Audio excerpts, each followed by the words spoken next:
Delhi minority commission में घोटाले का इंकिशाफ हुआ है। 4 मुलाजमीन के जरिए कागजों पर कई चीजें खरीदी गई हैं और अलग अलग कंपनियों को पेमेंट अदा की गई है। मामले के खिलाफ आईपी एक्सटेंशन थाने में एफआईआर दर्ज की गई है। कमीशन के चेयरमैन डॉक्टर जफरुल इस्लाम खान ने एफआईआर दर्ज कराई है। 2002 में आबरूरेजी का शिकार हुई बिल्किस बानो की अर्जी पर समाअत करते हुए सुप्रीम कोर्ट ने गुजरात हुकूमत को हुक्म दिया है कि वो बिल्किस बानो को 50 लाख रुपए मुआवजा, नौकरी और घर फराहम करे। अदालत ने गुजरात हुकूमत को 2 हफ्तों के अंदर बिल्किस को मुआवजा देने को कहा है। ख्याल रहे कि सन 2002 में गुजरात फसादात के दौरान दाहोद के नजदीक रंधीकपुर गांव में हुजूम ने हमला किया था। हमले में बिल्किस की वालदा, छोटी बहन और दीगर रिश्तेदार मारे गए थे। दंगे से संबंधित याचिका बिल्किस बानो की थी, जिस याचिका में ये मांग की गई थी कि उन्हें मुआवजा दिया जाना चाहिए। हालांकि अप्रैल में सुप्रीम कोर्ट ने बिल्किस बानो को 50 लाख रुपए का मुआवजा, सरकारी आवास और सरकारी नौकरी देने की बात कही थी, लेकिन फिलहाल सुप्रीम कोर्ट के इस आदेश की अभी तक कोई भी पालन नहीं किया गया था, जिसके बाद अवमानना याचिका सुप्रीम कोर्ट में दाखिल की गई थी। आज मामले की सुनवाई के दौरान सुप्रीम कोर्ट ने गुजरात सरकार को 2 हफ्ते के भीतर बिल्किस बानो को 50 लाख रुपए का मुआवजा, सरकारी घर और सरकारी नौकरी देने का आदेश दिया है। सुप्रीम कोर्ट ने गुजरात सरकार से यह भी कहा है कि 2 हफ्ते के बाद वो सुप्रीम कोर्ट में अपना एक हलफनामा दाखिल कर ये बताएं कि उनके आदेश का पालन किया गया या फिर नहीं। कैमरामैन वैभव के साथ सुशील पांडे, न्यूज़ 18 दिल्ली। जम्मू कश्मीर के साबिक वज़ीर आला फारूक अब्दुल्ला को सुप्रीम कोर्ट से बड़ा झटका लगा है। कोर्ट ने फारूक अब्दुल्ला की हिरासत को चैलेंज करने वाली अर्जी खारिज कर दी है। हाल ही में अब्दुल्ला को पब्लिक सेफ्टी एक्ट यानी पीएसए के एक्ट के तहत हिरासत में लिया गया था। अब फारूक अब्दुल्ला जहां भी रहेंगे वो आर्जी जेल में होंगे। आपको बता दें कि एमडीएम के लीडर वाइको ने अपने करीबी दोस्त फारूक अब्दुल्ला की हिरासत के ताल्लुक से सुप्रीम कोर्ट में हब्से भेजा की अर्जी दाखिल की थी। जम्मू कश्मीर के पूर्व मुख्यमंत्री फारूक अब्दुल्ला को सुप्रीम कोर्ट से बड़ा झटका लगा है। दरअसल एमडीएमके के नेता वाइको ने सुप्रीम कोर्ट में याचिका दाखिल करके ये कहा था कि फारूक अब्दुल्ला को जो नजरबंद है कश्मीर में, उनको फिलहाल निकाला जाए। हालांकि सुप्रीम कोर्ट ने इस मामले में केंद्र सरकार से जवाब मांगा था। केंद्र सरकार ने सुप्रीम कोर्ट में अपना जवाब दाखिल करते हुए ये कहा कि Farooq Abdullah public safety act के मुताबिक नजरबंद है, लिहाजा उन्हें रिलीज नहीं किया जा सकता है। सुप्रीम कोर्ट ने फिलहाल एमएमडीएमके के जो नेता हैं वाइको, उनकी याचिका को खारिज कर दिया है। सुप्रीम कोर्ट ने यह कहा है कि आप अप्रोप्रिएट अथॉरिटी में अपील करें। फिलहाल सुप्रीम कोर्ट से फारूक अब्दुल्ला को राहत नहीं मिली है। वहीं तमाम जो याचिकाएं सुप्रीम कोर्ट में कश्मीर को लेकर लंबित थी, उन तमाम याचिकाओं को सुप्रीम कोर्ट ने कश्मीर की संविधान पीठ यानी कि जो कल सुनवाई करने वाली है, उन तमाम पीठ को ट्रांसफर कर दिया है। अब संविधान पीठ कश्मीर से जुड़े तमाम मुद्दों की सुनवाई करेगी। कल से जस्टिस रमन्ना की बेंच इस पूरे मामले पर सुनवाई करेगी। जस्टिस रमन्ना की बेंच कल जब इस पूरे मामले की सुनवाई करेगी, उस याचिका में जो मेन मामला है वो यही है कि 370 जो संवैधानिक रूप से हटाने की बात याचिकाकर्ता बार बार कर रहे हैं, क्या वो फैसला सरकार द्वारा लिया गया सही है या फिर नहीं। कैमरामैन वैभव के साथ सुशील पांडे, न्यूज़ 18 दिल्ली। मुंबई से इस वक्त बड़ी खबर आ रही है। एमएनएस चीफ राज ठाकरे ने ऐलान किया है, एमएनएस चुनावी दंगल में हिस्सा लेगी। उम्मीदवारों में एबी फॉर्म 2 दिनों में तकसीम किए जाएंगे। बांद्रा में एमएनएस की मीटिंग हुई। 5 अक्टूबर के बाद तशहीरी मुहिम की शुरुआत होगी। मुंबई से काफी अहम खबर आ रही है। एमएनएस चीफ राज ठाकरे ने ऐलान किया है कि एमएनएस चुनावी दंगल में हिस्सा लेगी। उम्मीदवारों में एबी फॉर्म 2 दिनों में तकसीम किए जाएंगे। आपको बता दें, बांद्रा में एमएनएस की मीटिंग हुई। 5 अक्टूबर के बाद तशहीरी मुहिम की शुरुआत की जाएगी।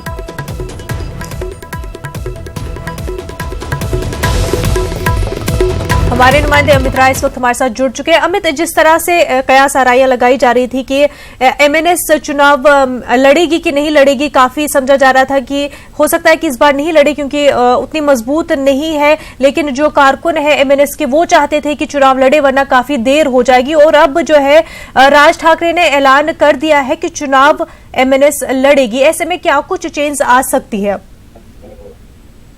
देखिए, निश्चित तौर पर जिस तरह से सारी अटकलों पे विराम लगा दिया राज ठाकरे ने और ये कहा कि उनकी पार्टी जो है चुनाव लड़ेगी, और जो खबरें हमारे सामने आ रही है कि 100 से ज्यादा सीटों पे जो है चुनाव लड़ा जाएगा।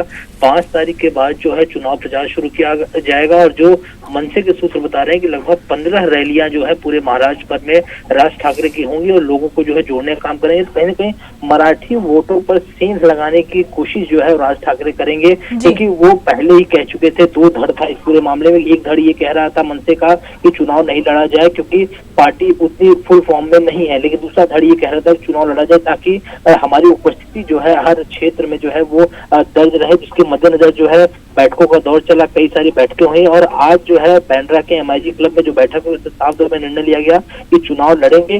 कितनी सीटों पर चुनाव लड़ेंगे ये अभी आने वाला वक्त बताएगा, लेकिन जो हमारे सूत्र बता रहे हैं कि 100 से ज्यादा सीटों पर जो है मनसे चुनाव लड़ेगी।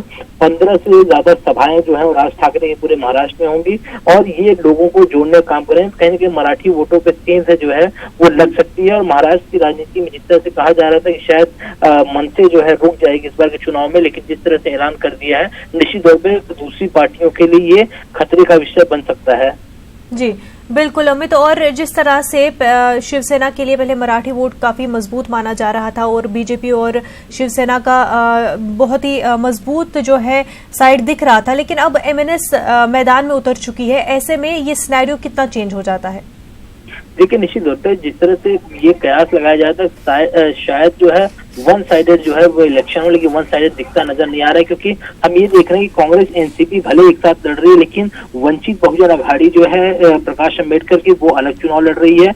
चूंकि जो मराठवाड़ा विदर्भ का जो इलाका है दलित फैक्टर का, वो कहीं न कहीं दलित वोट जो है वो अपनी तरफ खींचेगी, इसका खामियाजा जो है दूसरी पार्टी को भुगतना पड़ेगा। वहीं एमआईएम की अगर बात करें तो बहुत सारे ऐसे इलाके हैं जहां पर मुस्लिम बाहुल्य क्षेत्र हैं और वहां पर एमआईएम की अपनी धाक। हमने देखा था कि 2014 के चुनाव में जो है 2 एमएलए जो है चुनकर आए थे यहाँ पे, वारिस पठान और इम्तियाज जलील। लेकिन उसके बाद हमने देखा कि अलग अलग जगहों पे लगभग 150 से ज्यादा नगर सेवक जो है पूरे महाराष्ट्र भर में है। तो एमआईएम का अलग लड़ना, प्रकाश अम्बेडकर की पार्टी का अलग लड़ना, कांग्रेस एनसीपी का एक साथ होना, बीजेपी शिवसेना का एक साथ लड़ना, हालांकि युति का ऐलान अभी तक नहीं हुआ है, लेकिन सूत्र बता रहे हैं कि आज या कल में युति का ऐलान हो जाएगा। ऐसे में राज ठाकरे की मनसे का भी चुनाव में उतरना कहीं न कहीं जो है ये फैक्टर जो है काफी दूसरी पार्टियों को परेशान कर सकता है, क्योंकि हमारे सूत्र बता रहे हैं कि राज ठाकरे जो है वेट एंड वॉच की स्थिति में अभी बने हुए हैं कि उम्मीदवार जो है किन उम्मीदवारों को टिकट दिया जाए। वो ये सोच रहे हैं कि अगर बीजेपी शिवसेना की युति हो जाती है तो कांग्रेस एनसीपी कई लोगों का जो है टिकट जो है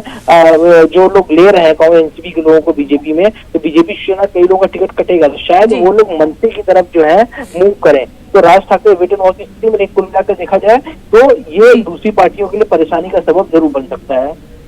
बिल्कुल अमित, और अभी तक उम्मीदवारों का के नाम जो है वो सामने नहीं आया है, लेकिन क्या माना जा रहा है कि एमएनएस के स्ट्रॉन्ग कैंडिडेट्स कौन हो सकते हैं? देखिए, एमएनएस ने कुछ दिनों पहले अपने विभाग अध्यक्षों की बैठक की थी, उसमें साफ तौर पे ये कहा गया था कि अपने अपने क्षेत्र से कौन चुनाव लड़ सकता है, किसकी कितनी अहमियत है, क्षेत्र में वो कितना दौरा कर रहा है, लोगों के लिए क्या काम कर रहा है, जन समर्थन किस प्रकार का है, इन सारी चीजों को लेकर जो है लगातार बैठकों का दौर जारी है। तो बहुत बड़े नामों की अभी तक घोषणा नहीं हो पाई है, क्योंकि राज ठाकरे ने साफ तौर पे कहा कि कितने सीटों पे चुनाव लड़ना है और कैसे करेंगे वो आने वाला वक्त बताएगा। लेकिन आज जो ऐलान हुआ है कि मनसे जो है चुनाव लड़ेगी और जो सूत्र बता रहे हैं कि 100 से ज्यादा सीटों पे जो है चुनाव लड़ा जाएगा। हालांकि कितने नंबर होंगे चुनाव के वो अभी तक आधिकारिक घोषणा नहीं की गई है। तो कुल मिलाकर देखा जाए तो जो चुनावी रणभेरी है वो बच चुकी है और कहीं ना कहीं सभी पार्टियों के लिए ये एक मुश्किलों भरा दौर है, क्योंकि हम ये भी देख रहे हैं कि ये भी खबरें आ रही कि आदित्य ठाकरे जो है वो वर्ली से चुनाव लड़ेंगे, क्योंकि ठाकरे परिवार में आज तक किसी चुनाव नहीं लड़ा और अगर आदित्य ठाकरे चुनाव लड़ते हैं तो कहीं ना कहीं कुछ और भी चीजें जो है वो निकल कर सामने आएंगी। जो सूत्र बता रहे हैं कि आज शाम को जो है उद्धव और माफ कीजिएगा आदित्य ठाकरे की सभा है वर्ली विधानसभा इलाके में, शायद इसका आधिकारिक ऐलान भी हो सकता है कि आदित्य ठाकरे जो है चुनाव लड़ सकते हैं। तो ऐसे में बहुत ही कश्मकश की स्थिति बनी हुई है, किसको कितनी सीटें मिलेंगी क्या होगा, लेकिन महाराष्ट्र का चुनाव जो है वो बिल्कुल एक तरफा नहीं होगा, ये हम बिल्कुल मान चुके हैं। जिस तरह सभी पार्टियां चुनाव में कूद पड़ी हैं उसको देखते हुए जो है जो लड़ाई है वो बिल्कुल मुश्किलों भरा दौर सभी पार्टियों के लिए सामने निकल कर आ रही है। बिल्कुल अमित, बेहद शुक्रिया तमाम तफसीलात के लिए। इस वक्त एक और बड़ी खबर दिल्ली से है। पी चिदंबरम की जमानत की अर्जी पर आज फैसला आ सकता है। दिल्ली हाई कोर्ट दोपहर 2:30 बजे फैसला सुनाएगी। काफी अहम खबर इस वक्त की पी चिदम्बरम की जमानत की अर्जी पर आज फैसला आएगा। दिल्ली हाई कोर्ट दोपहर 2:30 बजे फैसला सुनाएगी। आपको बता दें, पी चिदम्बरम इस वक्त तिहाड़ जेल में है। INX मीडिया मामले को लेकर के पी चिदम्बरम तिहाड़ जेल में बंद है और उनकी अर्जी को लेकर के आज दोपहर 2:30 बजे फैसला आएगा। काफी अहम खबर, पी चिदम्बरम की जमानत की अर्जी पर फैसला आज आएगा। दोपहर 2:30 बजे ये फैसला सुनाया जाएगा। INX मीडिया मामले में पी चिदम्बरम तिहाड़ जेल में बंद है।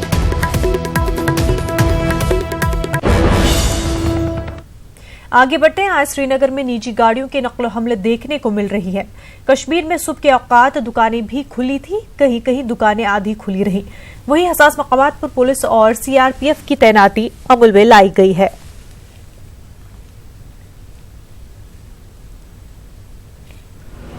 कश्मीर में करीब पिछले 2 महीने से इस तरह के हालात लगातार बने हुए हैं। हालांकि सुबह के औकात में यहाँ पे दुकानें तो खुलती है, लेकिन 9 बजे तक ही ये दुकानें खुल जाती है और उसके बाद इस तरह का मंजर देखने को मिलता है और जहाँ दुकानें और कारोबारी इदारे बंद हो जाते हैं। और वहीं अगर हम बात करें जो ट्रांसपोर्ट है, सड़कों पे निजी गाड़ियाँ देखी जा सकती हैं और वहीं ऑटो रिक्शाज जो है वो देखे जा सकते हैं, लेकिन ज़्यादातर इस तरह का मंजर रहता है और पूरा जो यहाँ पे हालात है उतना ज़्यादा सुधार पिछले 2 महीने में नहीं हुआ है। हालांकि लैंडलाइन कम्युनिकेशन को तो बहाल कर दिया गया है, लेकिन लोगों की ये मांग है, खासकर जो स्टूडेंट्स हैं उनकी मांग है कि जो मोबाइल टेलीफोनी और इंटरनेट सर्विसेज को बहाल किया जाए और ताकि वो अपनी जो पढ़ाई है बिना किसी खलल के जारी रख सकें। लेकिन वहीं अगर हम बात करें यहाँ पे जो साबिका रा चीफ एस दुल्लत का भी बयान आया है, जिसमें उन्होंने ये कहा है कि जो यहाँ पे हालात कहे जा रहे हैं कि मामूल पे आ रहे हैं और ये अब भी यहाँ पे उनका ये कहना है कि जो अभी हालात यहाँ पे बने हुए हैं और खामोशी है वो तूफ़ान से पहले की खामोशी से इसे ताबीर कर रहे हैं। और वहीं अगर हम बात करें जो सुप्रीम कोर्ट के सामने आज कहीं जो अर्धराष्ट्र रहे, चाहे वो गुलाम नबी आज़ाद की थी, इर्तिका मुफ्ती की थी या अनुराधा भसीन की थी, वहीं कल से सुप्रीम कोर्ट में 35A और दफ़ा 370 को मनसूख करने को मरकज़ के फैसले पे कॉन्स्टिट्यूशन बेंच के सामने सुनवाई शुरू होनी है और सब लोगों की नज़रें अब सुप्रीम कोर्ट पे नज़र लगी हुई है कि सुप्रीम कोर्ट से किस तरह का फ़ैसला आता है और क्या रद्दमल रहता है सुप्रीम कोर्ट का। और वहीं यहाँ पे लोग हालांकि इस चीज़ को कैमरा के सामने कह नहीं रहे हैं, लेकिन इनका यही कहना है कि उनको इंतज़ार है कि सुप्रीम कोर्ट इस मामले में क्या रुख अपनाती है। फैरोज़वानी के साथ सनम तसद्दुक़, न्यूज़ 18 उर्दू, श्रीनगर। पंजाब यूनिवर्सिटी के जरिए उर्दू को गैर मुल्की ज़बान के शोबे में शामिल किए जाने की शदीद मुखालफत की जा रही है। यूनिवर्सिटी के इस फैसले की शोबे उर्दू ने भी मजम्मत की है। अब इस मामले पर पंजाब के वज़ीर आला कैप्टन अमरिंदर सिंह ने ट्वीट किया है। उन्होंने यूनिवर्सिटी के फैसले पर हैरत का इजहार किया। अमरिंदर सिंह ने कहा कि उर्दू हिंदुस्तान की दीगर बड़ी जबानों की तरह है। उन्होंने कहा कि वो इस पूरे मामले पर यूनिवर्सिटी के चांसलर और सेनेटर से बात करेंगे और फैसले पर नजरसानी करने को कहेंगे। पंजाब यूनिवर्सिटी के जरिए उर्दू जबान को गैर मुल्की जबान करार दिए जाने के मंसूबे पर NCPUL के नायब चेयरमैन डॉक्टर शाहिद अख्तर ने सख्त रद्दअमल का इजहार किया है। रांची में न्यूज़ 18 उर्दू से खसूसी बातचीत में उन्होंने इस मामले के खिलाफ वजारत फरोग इंसानी वसाइल को मकतूब रवाना करने की बात कही। हमारे नुमाइंदे नौशाद आलम ने खसूसी बातचीत की। यूनिवर्सिटी के जरिए उर्दू ज़ुबान को गैर मुल्की ज़ुबान करार दिए जाने की तजवीज़ है, मंसूबा है। हमारे साथ इस वक्त मौजूद हैं कौमी कौंसिल बराए फ़रोग़ उर्दू ज़ुबान के नायब चेयरमैन डॉक्टर शाहिद अख्तर। हम उनसे बातचीत करते हैं। पंजाब यूनिवर्सिटी के इस मंसूबे पर क्या कहना आपका?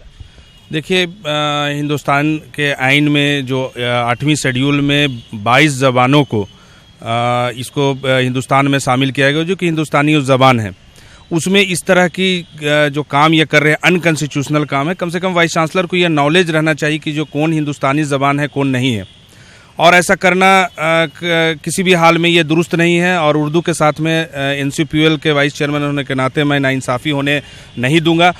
इसकी वजह यह है कि आज मैं इस सिलसिले में मिनिस्ट्री में बातचीत हुई है और हो सकता है मैं मिनिस्टर से भी मिलूंगा और मैं डायरेक्टली वाइस चांसलर को आज NCPUL की तरफ से उनको लेटर लिखने जा रहा हूं कि इसको किसी भी हाल में बर्दाश्त नहीं किया जा सकता है। इसकी वजह यह है कि उर्दू जो है ये उनको मालूम ही नहीं है कि उर्दू का जन्म कहाँ हुआ।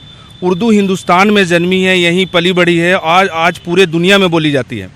ठीक है, स्टूडेंट्स कुछ कम हो सकते हैं, सूबे पे सूबे डिपेंड करता है कि वहाँ पे हिंदुस्तानी ज़बान, अब साउथ भी बोली जाती है सेकंड लैंग्वेज के तौर पर। हिंदुस्तान के बहुत से सूबों में जो उर्दू सेकंड लैंग्वेज के तौर पर है, कहीं पर उनकी जो ज़बान है, जो उस सूबे की वो ज़बान भी उर्दू है। तो ये बात उनको भी समझना होगा पंजाब यूनिवर्सिटी को कि इसको किसी भी हाल में ये अनकॉन्स्टिट्यूशनल स्टेप है उनको, और उसको गैर मुल्की ज़बान में शामिल नहीं किया जा सकता उर्दू को, क्योंकि उर्दू यहीं जन्मी है, यहीं पली बढ़ी है और यहीं की ज़बान है। और उर्दू जो है हिंदुस्तानी तहजीब में इसका बहुत बड़ा देन है। इस मुल्क को आज़ाद करने में उर्दू का देन है।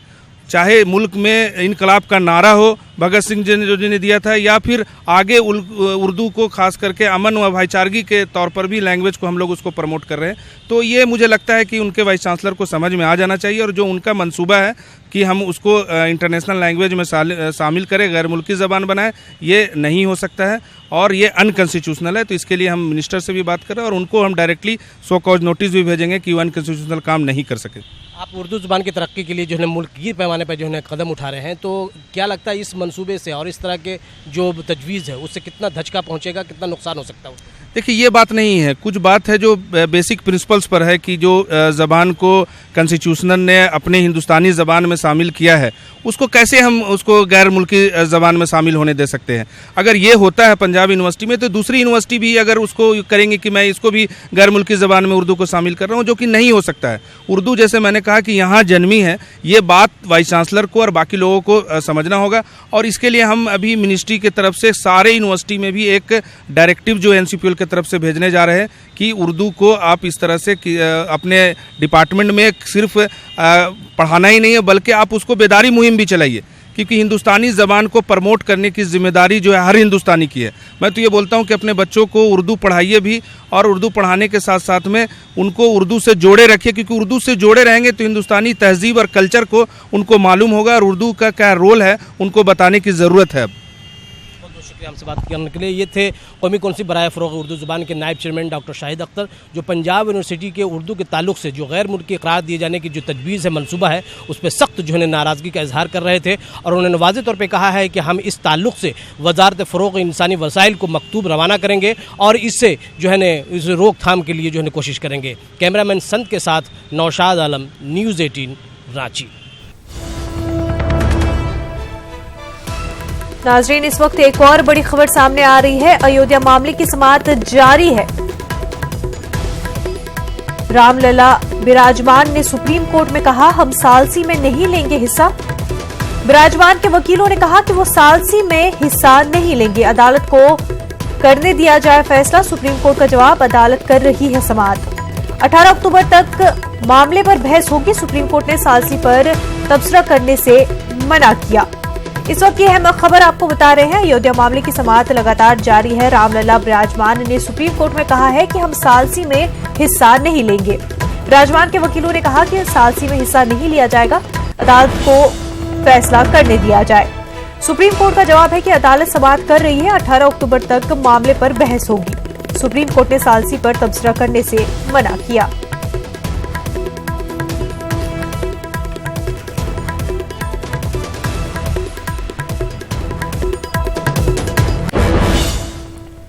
आगे बढ़ते हैं। बीजेपी लीडर राजीव प्रताप रूडी ने न्यूज़ 18 से खास बातचीत की। उन्होंने केजरीवाल पर सख्त निशाना साधा है। बीजेपी के वरिष्ठ नेता, राष्ट्रीय प्रवक्ता राजीव प्रताप रूडी। सर, दिल्ली के मुख्यमंत्री अरविंद केजरीवाल, वो जिस तरीके से बिहार के लोगों के बारे में टिप्पणी की कि 500 रुपये का टिकट कटाते हैं, 5 लाख का इलाज कराने दिल्ली पहुंच जाते हैं। देखिए, दिल्ली देश की राजधानी है और बिहार के लोग सिर्फ दिल्ली ही नहीं आते, पूरे भारतवर्ष में रहते हैं। आज अगर पूरे भारतवर्ष में तय हो जाए कि सब हम वापस लौट जाएंगे तो पूरा देश बंद हो जाएगा। उनका ये कहना कि 500 रुपये में टिकट कटा के दिल्ली चले आते हैं, ये कहीं ना कहीं बिहार का बड़ा अपमान है। और शायद इन शब्दों के बाद बिहार के जितने मतदाता दिल्ली में रहते हैं उनके लिए ये बयान बहुत महंगा पड़ेगा। ये उनके अंदर की भावना को दर्शाता है कि किस प्रकार से खुद बाहर से आके दिल्ली में जम गए हैं और दिल्ली से बाहर से आने वाले लोगों के प्रति भावना रखते हैं। इन शब्दों को उनको वापस लेना पड़ेगा। दिल्ली देश की राजधानी है, यहाँ भारत सरकार के भी अस्पताल हैं और हम सभी सांसदों के मरीज हों, गरीब हों, पटना में भी दिखाते हैं, लखनऊ में भी दिखाते हैं, मुंबई में भी दिखाते हैं, बेंगलोर में भी दिखाते हैं और स्वास्थ्य के लिए तो लोग विदेश तक जाते हैं। तो आखिर उनको इस बात की आपत्ति क्यों कि अगर बिहार के लोग यहाँ आते हैं? ये अपमानजनक है और बिहार के लोग इसे कतई बर्दाश्त नहीं करेंगे। तो ये थे बीजेपी के वरिष्ठ नेता राजीव प्रताप रूड़ी। कैमरामैन मुनमुन के साथ अनूप गुप्ता, न्यूज़ 18 नेटवर्क, दिल्ली। करगिल के सनको में इन दिनों सूरू बोल्डर फेस्टिवल मुनक्किद किया जा रहा है। इस फेस्टिवल में मुल्क और बैरून ममालिक से कई सयाह हिस्सा ले रहे हैं। खूबसूरत वादी सूरू के मुख्तलिफ जगहों पर छोटी बड़ी चट्टानें मौजूद है। चट्टानों पर चढ़ने के शौकीन अफराद यहाँ कई दिन कैंप लगाकर रहते हैं। लोगों को चट्टानों पर चढ़ने की तरबियत भी फराहम की जाती है। इसके अलावा रस्सी पर चलना, रस्सी के बगैर दरिया पार करना और दीगर अमूर की ट्रेनिंग भी दी जाती है। सयाहों ने न्यूज़ 18 नुमाइंदे नूरुल इस्लाम से खास बातचीत करते हुए बताया कि इस खूबसूरत वादी में वो खूब मजे कर रहे हैं।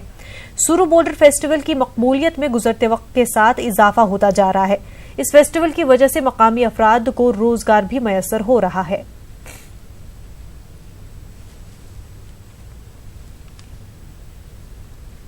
My third year that I'm coming to Suru Fest, and I love it because I love climbing. I like to come back every year is because the community here is so nice. As you can see on the campsite, the local people are here all the time, so we are intermingling with them. They are learning from us, we are learning from them, sharing experiences. So there are these kids that I've also known now for 2 years. The local people, I mean, they are just amazing how they are, right? So I just hope they'll always be as, friendly and welcoming as they're being now. So see, they're giving their entire land, they're giving it to us for these 2 weeks to use, which is so very unbelievably nice of them. So I'm just going to say, thank you for their kindness. Extreme sports होती है जो youth को at least देखने को मिलेगा और हम लोग कोशिश भी करते हैं हर साल कि उनको कराएं। कुछ लोग पिछले साल भी आए थे, इस साल भी बच्चे लोग आते हैं चढ़ने के लिए, तो उनको चढ़ाते हैं।